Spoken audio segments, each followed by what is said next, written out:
This is India, the seventh largest country in the world, and the fifth largest economy by nominal GDP.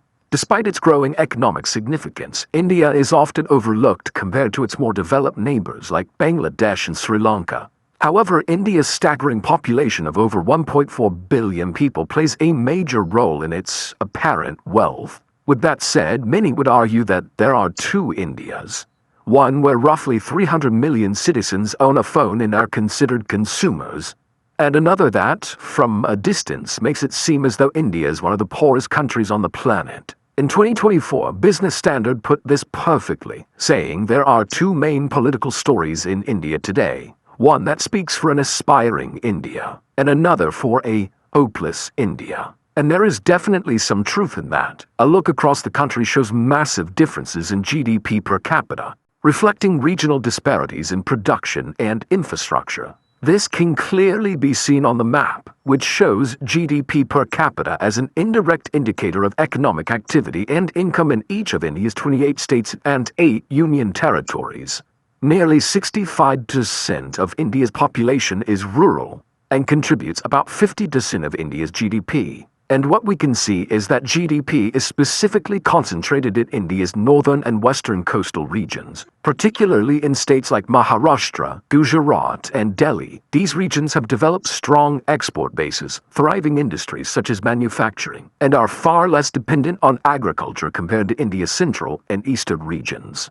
Maharashtra is the largest state economy in India, contributing a substantial portion of the country's GDP. Gujarat is also a major economic powerhouse, with a considerable share of India's GDP, while Delhi, despite its smaller size, has a notable and growing share of the national GDP. The West and West Coast, with its access to major ports, modern infrastructure, and proximity to key global markets, has led the country in industrial and economic growth. But as India keeps growing through innovation and booming industries, the gap is closing fast, pointing to a future where wealth isn't limited to certain places, but something that is spread across the whole country. It's incredibly difficult to get a true picture of wealth in India. While there are over 100 million citizens who are comfortably well off, a significant portion of the population struggles with poverty. This huge difference makes assessing the country's economic health extremely challenging. According to Statista, in India, over 326,000 individuals hold a net worth of $1 million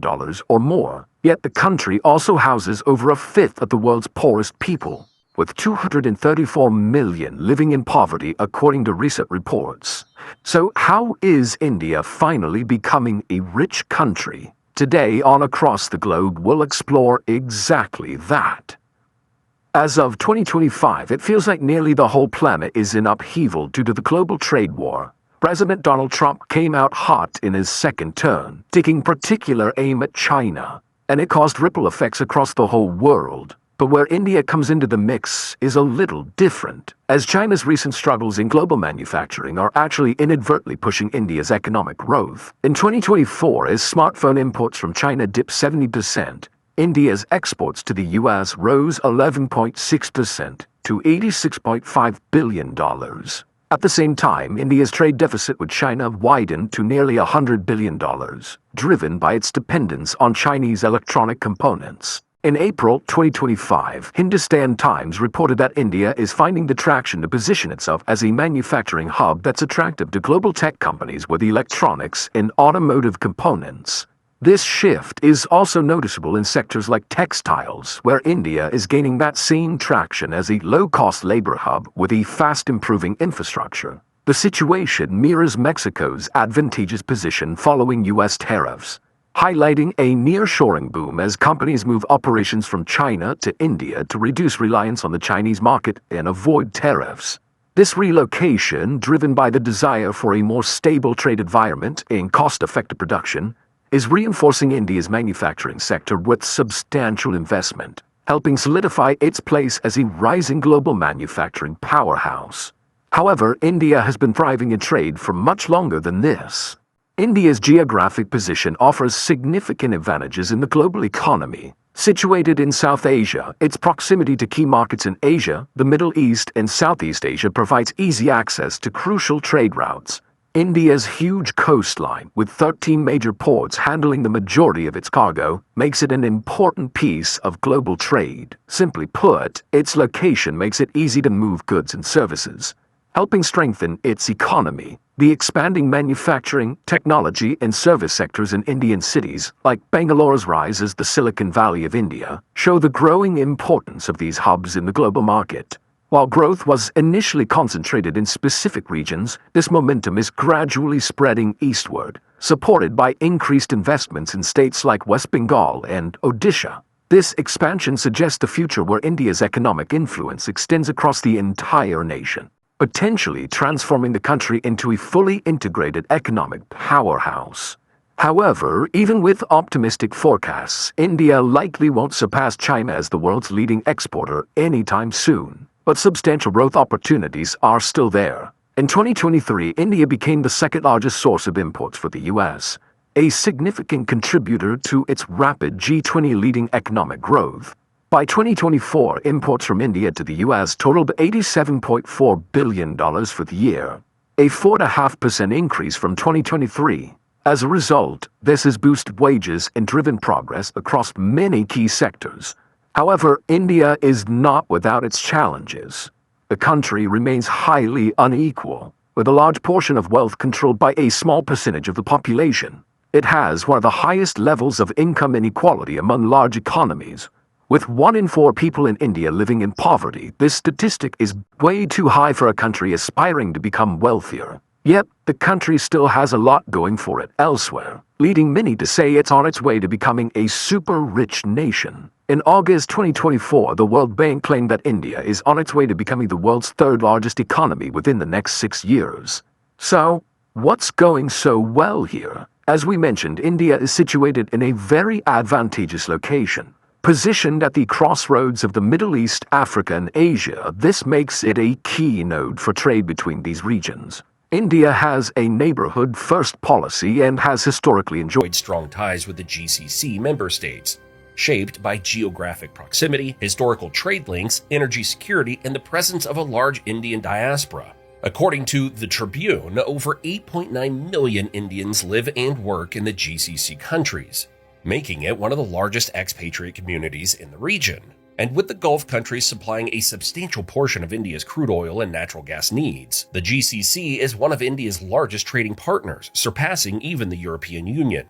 India's coastline along the Indian Ocean provides crucial access to major global shipping lanes, connecting it to markets in Africa, the Middle East, Southeast Asia, and Australia. This maritime advantage, facilitated by key ports like Mumbai, Chennai, Kolkata, and Jawaharlal Nehru, solidifies India's role as a central player in international maritime trade. And India's geographical dominance doesn't end there, as the country has deep and well-connected ties with rapidly growing economies in Southeast Asia. Sharing both land and sea borders with countries like Vietnam, Indonesia, Thailand, and Malaysia, which are important parts of the ASEAN economic bloc, allows India to leverage profitable trade agreements and investment opportunities. This proximity creates substantial trade in sectors such as electronics, textiles, and automobiles. India's Look East and Act East policies actively support stronger economic and strategic ties with ASEAN, further enhancing this regional integration and potential for shared wealth. The Diplomat reports that the ASEAN-India Free Trade Agreement, signed in 2014, gave a major boost to their economic ties. By 2021-22, India's business with ASEAN hit $42.3 billion, accounting for over 10% of India's global trade. But what about China? Sure, tensions already exist, and India inadvertently thriving from the tariffs may have added to this, but there's much more to look into than that. India's geographical proximity to China, the world's second-largest economy, presents an odd blend of opportunities. As mentioned, India shares a border of approximately 3,488 kilometers with China, making it one of the few nations directly adjacent to this economic powerhouse. As this border is not fully defined, this has led to ongoing disputes and disagreements between the two countries, leading the area to be nicknamed the Tension Zone. The India-China border dispute has its roots in the 1950s, escalating into a brief conflict in 1962 over its exact boundaries. India faced a setback during this war, resulting in the loss of Aksai Chin, a region that continues to be a matter of contention between the two nations.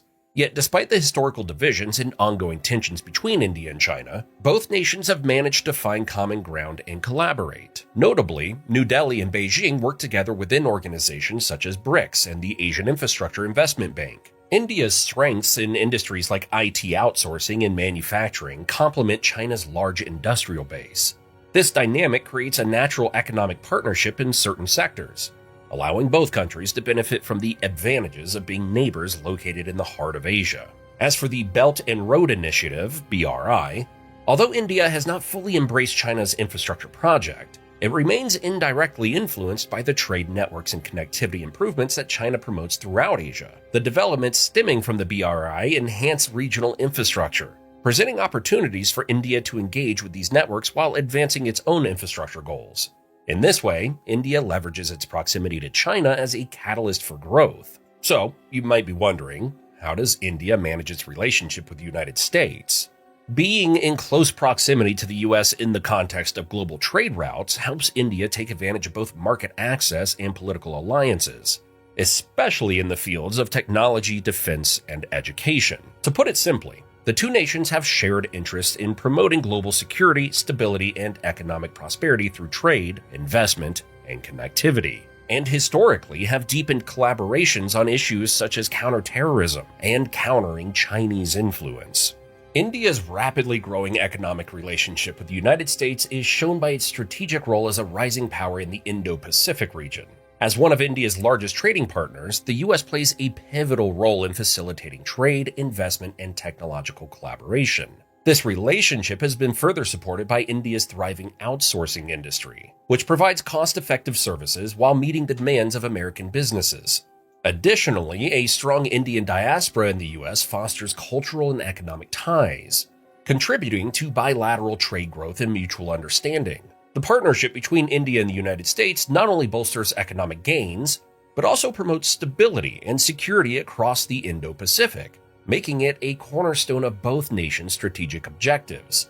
And it could just be that this relationship will only tighten further. In April 2024, US Vice President J.D. Vance met with Indian Prime Minister Narendra Modi, and both countries said that they had made progress in negotiating a bilateral trade deal which Delhi hopes will help it avoid higher tariffs.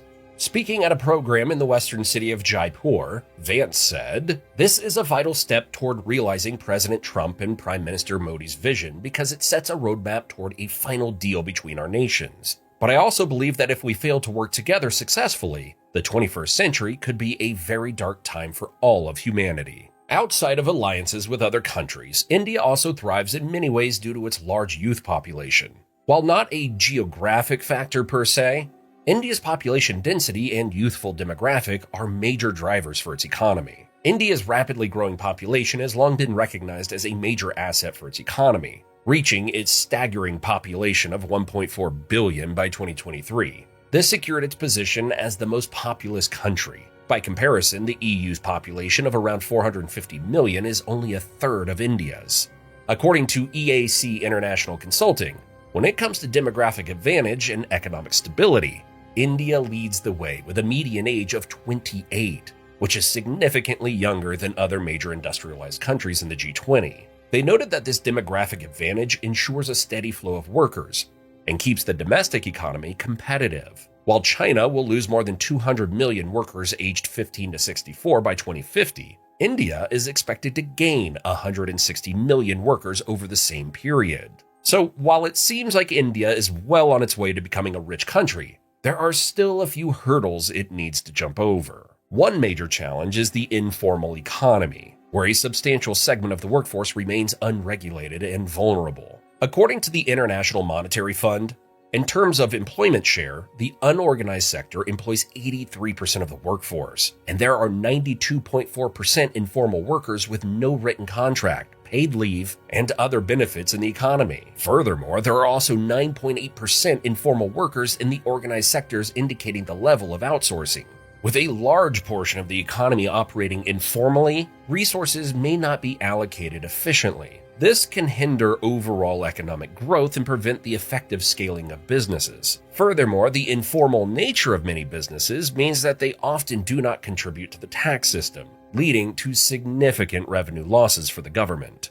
India also grapples with productivity issues, especially in the agricultural and rural sectors, which continue to play a crucial role in the economy. Enhancing efficiency across these sectors is vital for boosting overall productivity and ensuring sustainable development. So, to truly prosper, India must implement comprehensive reforms that formalize and optimize its labor market while addressing productivity bottlenecks, creating a balanced and resilient economy that can provide opportunities for all its citizens.